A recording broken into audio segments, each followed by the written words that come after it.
દક્ષ મહારાજને કહે મારો પુત્ર ચંદ્રમા છે એની સાથે તમારી દીકરીનો વિવાહ કરો.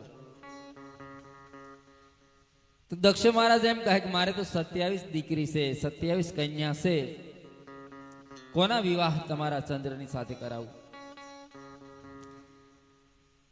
તો બોલે મારા ચંદ્રને જે પસંદ આવે એની સાથે તમે પરણાવો. બેનો એવું 27 કન્યા એમ કીધું અમારે ચંદ્રની સાથે પરણવું, અને 27 કન્યાઓ ચંદ્રની સાથે પરણાવી.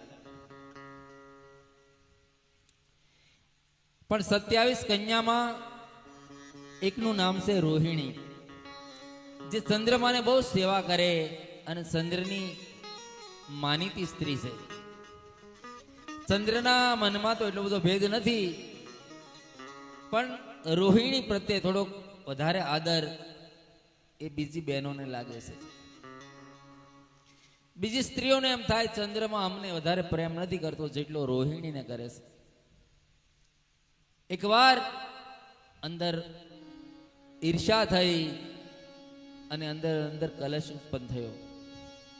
કારણ કે જ્યારે સુખી કુટુંબમાં એક વ્યક્તિમાં ઈર્ષા આવે ને ત્યારે જીવન બરબાદ થવાની આણી થાય.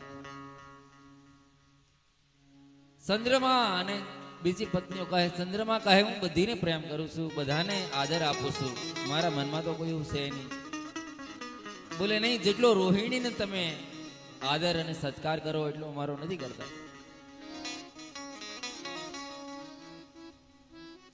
એકવાર 26 બહેનો એમ કહેવાય દક્ષ મહારાજને ત્યાં જઈને કહે કે પિતાજી તમે અમને ચંદ્રમા સાથે પરણાવી, પણ ચંદ્રમા અમને સત્કાર નથી કરતા, એક રોહિણીને જ આદર આપે છે, અમારો તિરસ્કાર કરે છે. દક્ષ મહારાજ ચંદ્રમાને કહે ચંદ્રમ આમ કેમ કરો છો?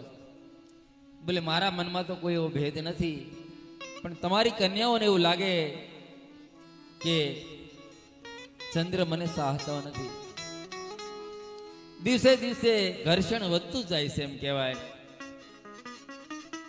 દક્ષ મહારાજને વળી ફરિયાદ કરે. દક્ષ મહારાજ ચંદ્રને ઠપકો આપે, પણ આ વાતનો અંત આવતો નથી. કારણ કે પૂર્વગ્રહ જ્યારે લાગી જાય ને ત્યારે એનું કોઈ સમાધાન નથી મળતું. મનમાં એમ લાગી જાય ત્યારે, કારણ કે સંશય આત્મા વિનશ્યતિ, ભગવદ્ ગીતામાં ભગવાન કહે અર્જુનને કે જ્યારે સંશય થાય ને એની કોઈ ઔષધિ નથી, કોઈ દવા નથી.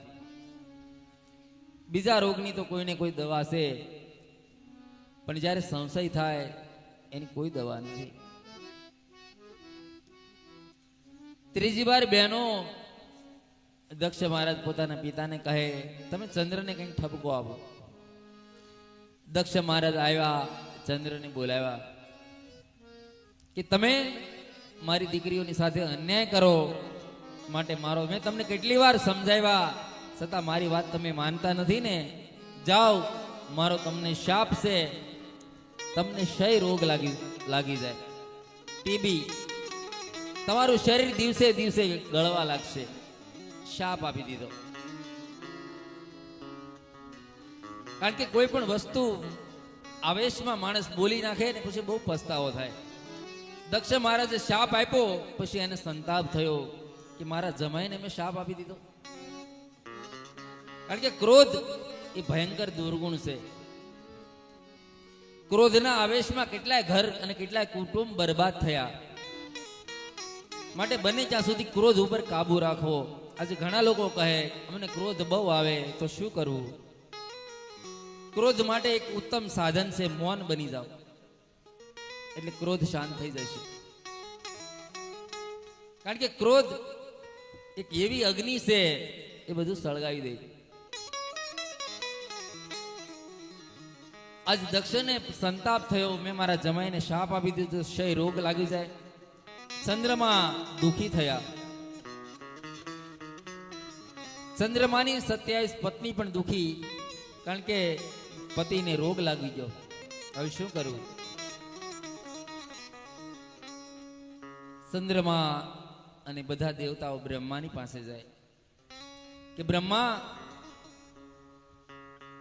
દેવતાઓ ફરિયાદ કરે બ્રહ્માને કે બ્રહ્મા, ચંદ્રમાને શાપ આપી દીધો દક્ષ મહારાજે, હવે શું કરવું? કારણ કે ચંદ્ર મલિન થાય તો જગતનું શું થાય? ચંદ્રની ચાંદની તો જગત ઉપર પ્રસરતી રહેવી જોઈએ. ત્યારે બ્રહ્માજી કહે કે ચંદ્રને આદેશ આપો કે પ્રભાસ ક્ષેત્રમાં સમુદ્રના તટ ઉપર એક પાર્થિવ શિવલિંગ બનાવી અને ચંદ્રમાં એની પૂજા કરે. હું સવારમાં પણ કહેતો હતો, પાર્થિવ શિવલિંગનો બહુ મહિમા છે. પાર્થિવ શિવલિંગથી ભગવાન બહુ પ્રસન્ન થાય. એટલું જ નહીં, દક્ષ મહારાજ કહે કે પાર્થિવ શિવલિંગ કરી અને 6 મહિનામાં 10 કરોડ જપ કરવાના ઓમ નમઃ શિવાયના. 10 કરોડ ચંદ્રમાં જપ કરે 6 મહિનામાં, અને શિવજી પ્રસન્ન થાય તો એ જ આ શાપમાંથી મુક્ત કરે. ચંદ્રમાને સૂચના મળી, પ્રભાસ ક્ષેત્રમાં સમુદ્રને કિનારે ચંદ્રમાં જાય, પણ 6 મહિનામાં 10 કરોડ જપ કેમ કરવા? કારણ કે આપણા 24 કલાકમાં શ્વાસ 21,600 છે. માણસ તંદુરસ્ત શરીર હોય તો 24 કલાકમાં 21,600 શ્વાસ લે છે. તો 10 કરોડ જપ કઈ રીતે થાય? બધા ઋષિ મુનિઓ અને દેવતા કહે, ચંદ્રમાં અમે પણ તમારી સાથે ઓમ નમઃ શિવાયનો જાપ કરીએ, અને એ બધું પુણ્ય અમને મળ્યું હોય એ અમે તમને અર્પણ કરી દઈશું, જેથી તમારો શાપ મિથ્યા થાય. અને પ્રભાગ ક્ષેત્રમાં ઋષિ મુનિઓ દેવ બધા ચંદ્રમાની વારે આવ્યા છે. અને ચંદ્રમાએ પાર્થિવ શિવલિંગ બનાવી અને ભગવાન ભૂતનાથ સોમનાથની આરાધના શરૂ કરી. ઓમ નમઃ શિવાય, હરિ ઓમ નમઃ શિવાય. ઓમ નમઃ શિવાય, હરિ ઓમ નમઃ શિવાય. ઓમ નમઃ શિવાય, હરિ ઓમ નમઃ શિવાય. ઓમ નમઃ શિવાય, હરિ ઓમ નમઃ શિવાય. ઓમ નમઃ શિવાય, હરિ ઓમ નમઃ શિવાય. ઓમ નમઃ શિવાય, હરિ ઓમ નમઃ શિવાય. ઓમ નમઃ શિવાય, હરિ ઓમ નમઃ શિવાય. ઓમ નમઃ શિવાય, હરિ ઓમ નમઃ શિવાય.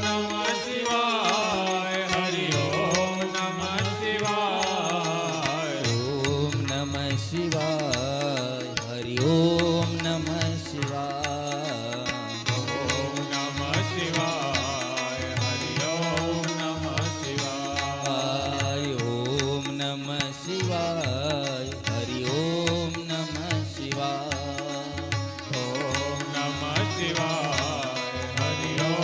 નમઃ શિવાય.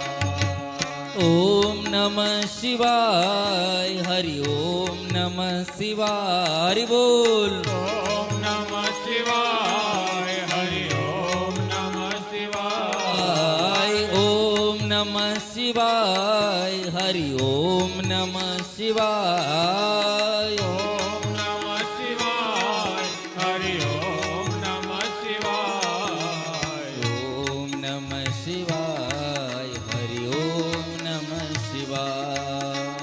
ઓમ નમઃ શિવાય, હરિ ઓમ નમઃ શિવાય. ઓમ નમઃ શિવાય, હરિ ઓમ નમઃ શિવાય.